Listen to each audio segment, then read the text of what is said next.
नमस्कार, मैं हूं संजय शर्मा। आप देख रहे हैं 4 PM न्यूज नेटवर्क। लखीमपुर कांड ने भारतीय जनता पार्टी के जख्मों को फिर से हरा कर दिया है। भारतीय जनता पार्टी को कई मोर्चों पे नुकसान उठाना पड़ा है इस कांड से। नुकसान सरकार की साख का, नुकसान कानून व्यवस्था का और नुकसान आंतरिक मतभेदों को फिर से सतह पे आने का। सरकार ने जिस हिसाब से लापरवाही बरती, सरकार के नौकरशाहों ने जिस हिसाब से लापरवाही बरती, उसकी मैंने सपने में भी कल्पना नहीं की थी। सरकार इस हद तक बचपने का काम कर सकती है, सरकार इतने फुलिश फैसले ले सकती है, ये मैंने कभी नहीं सोचा था। क्या बड़े बड़े जो नौकरशाह होते हैं, जो मुख्यमंत्री के आसपास रहते हैं, उन्हें सिस्टम का अंदाजा नहीं होता है, इंटेलिजेंस को अंदाजा नहीं होता है? अगर सबको अंदाजा होता है तो क्या ये स्थितियां आप भाप नहीं पा रहे थे कि आप पूरे प्रदेश का किसान नाराज है, पूरे प्रदेश का किसान आंदोलित है। ऐसे में अगर एक घटना हो जाती है, मंत्री का बेटा किसानों पे गाड़ी चढ़ा देता है, तो उसके दुष्परिणाम क्या होंगे ये आप सहज अनुमान नहीं लगा पा रहे थे। और जिन नौकरशाहों पे इसकी जिम्मेदारी है, वो अगर अनुमान नहीं लगा पा रहे थे तो उनकी नौकरशाही में और मुख्यमंत्री के आसपास रहने की जरूरत ही क्या है? मुख्यमंत्री के आसपास क्यों मंडराते रहते हैं? सिर्फ पैसे कमाने के लिए, पैसे मैनेज करने के लिए। मुख्यमंत्री को सलाह कौन देगा? सही सलाह कौन देगा? मैं दूंगा? आप देंगे? क्यों नहीं बताया गया मुख्यमंत्री को कि यह गाड़ी हादसा हो गया है, पूर्वानुमान है इसका कि यह इतना बड़ा आंदोलन हो जाएगा? बच्चा समझ सकता है कि चुनाव सिर पर है, कोई पॉलिटिकल पार्टी ऐसी नहीं है जो इसका फायदा नहीं उठाएगी।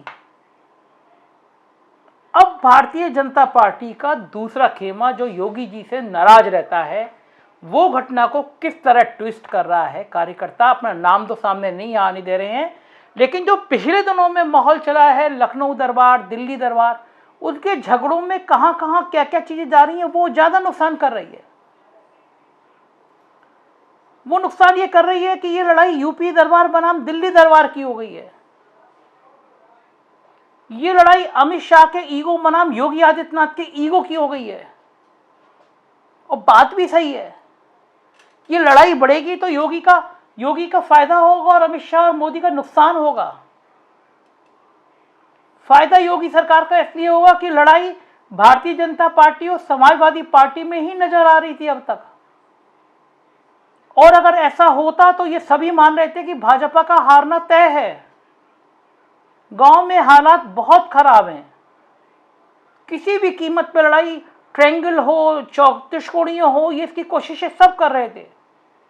ताज होटल में स्वतंत्र देव तो बाकायदा मायावती की तारीफ कर रहा है कि मायावती बहुत मजबूती से लड़ रही हैं, आप समझ नहीं रहे हैं। तो जब ये आंदोलन भड़का तो कांग्रेस अचानक नजर आई, सक्रिय नजर आई। प्रियंका गांधी को हाउस अरेस्ट किया गया और प्रियंका गांधी लड़ते भिड़ते झगड़ते बारिश में भीगते हुए सीतापुर तक पहुंच गई। तस्वीरें लगातार टीवी चैनल अखबारों पे हुई। वो कांग्रेस जिसका संगठन बहुत कमजोर है, वो सीतापुर तक पहुंच गई, ऐसे ही पहुंच गई।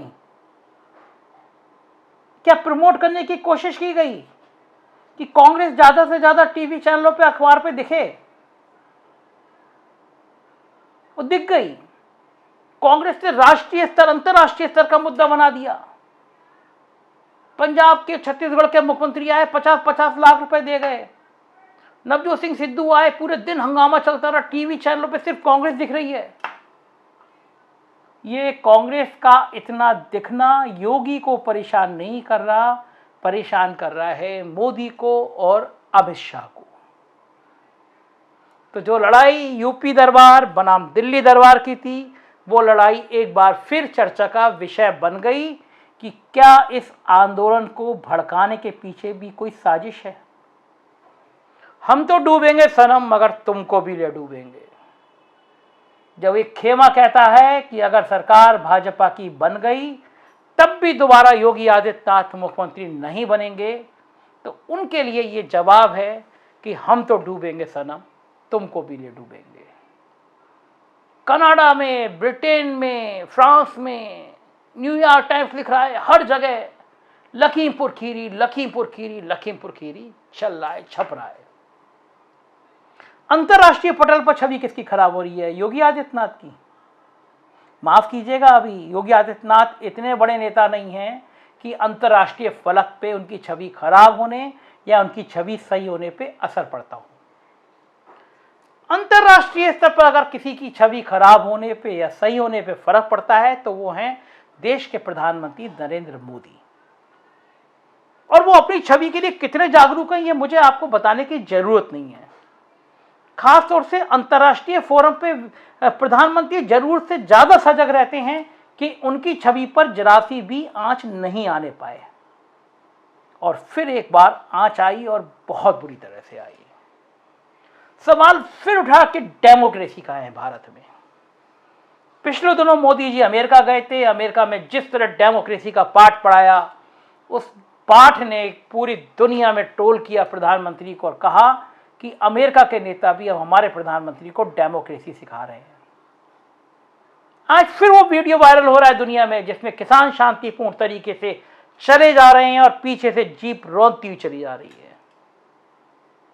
बार बार सवाल उठ रहा है, हर चैनल पे, हर फोरम पे सवाल उठ रहा है कि गृह राज्य मंत्री आपराधिक इतिहास लिए हुए था, तो ऐसे अपराधी छवि वाले गुंडे को राज्य मंत्री, गृह राज्य मंत्री बनाने की जरूरत क्या थी।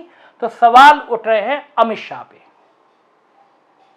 वही अमित शाह जिनको यूपी में बायकॉट कर दिया गया है। यूपी के पोस्टरों में अमित शाह नजर नहीं आते, यूपी के बीजेपी के ट्विटर हैंडल पे अमित शाह नजर नहीं आते, अब विज्ञापनों में अमित शाह नजर नहीं आते।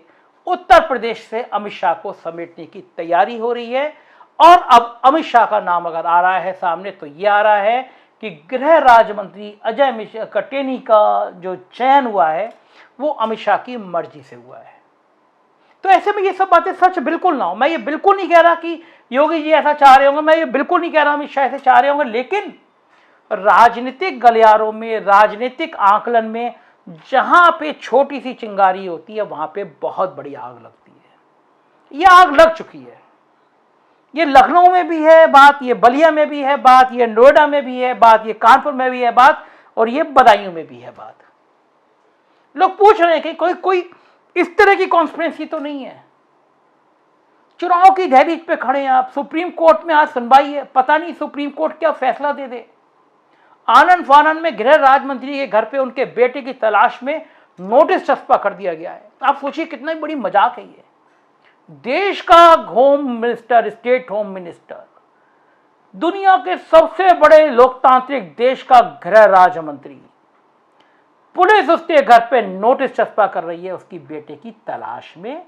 बेटा हत्या अभियुक्त बनाया जा सकता है। कितनी खराब छवि है। आप अमेरिका में बैठे हो और कहा है कि भारत के होम मिनिस्टर के बेटे को पुलिस तलाश कर रही है। आप तनिक सोचिए कैसा लगेगा। सुप्रीम कोर्ट में फजीयत ना हो, पूरी तैयारी कर दी गई। आनंद फानंद में एक सदस्यीय रिटायर्ड जज की अध्यक्षता में आयोग भी बन गया। ये आयोग कैसे बनते हैं हम सब ने देखा, विकास दुबे वाले कांड में देखा, बिकरू कांड में देखा, किस तरह जज साहब मैनेज थे और जज साहब को दिखाई नहीं गाड़ी कैसे पलटी गई है। ये रिटायर्ड जज साहब लोग होते हैं, पेंशन ले रहे होते हैं, घर पे बैठ के सुबह से शाम तक अपने किस्से बताया करते हैं अपने अड़ोसियों पड़ोसियों को, उनके खून पिया करते हैं कि जब मैं जज था तो मैंने ये कर दिया, जब मैं जज था तो मैंने ये तय कर दिया। अचानक उन पर एक ऑफर आता है कि साहब आप ये आयोग के अध्यक्ष बना दिए जा रहे हैं, काम भर का बड़ा पैसा मिलेगा, रुतबा रहेगा, गाड़ी मिलेगी, सिक्योरिटी मिलेगी, लेकिन फैसला थोड़ा सा एडजस्ट करना है। और मैं देख रहा हूँ ऐसे तमाम मैंने आयोग देखे हैं जिसमें देश में फैसले एडजस्ट हुए हैं। मगर चुनाव की दहलीज पे ये दाग इतना बड़ा है, अमित शाह बनाम योगी की जंग का चर्चा होना इतना बड़ा है कि भारतीय जनता पार्टी को इससे उभरने में अभी बहुत समय लगेगा। उस समय के सच बताने के लिए हम हाजिर हैं। देखते रहिए 4PM न्यूज़ नेटवर्क, सपोर्ट करिए, दोस्तों से कहिए। यही वो चैनल है जो सच और सिर्फ सच दिखाता है, सच बोलता है। जरूर सब्सक्राइब करिए और अपने सब दोस्तों से सब्सक्राइब कराइए। Thank you.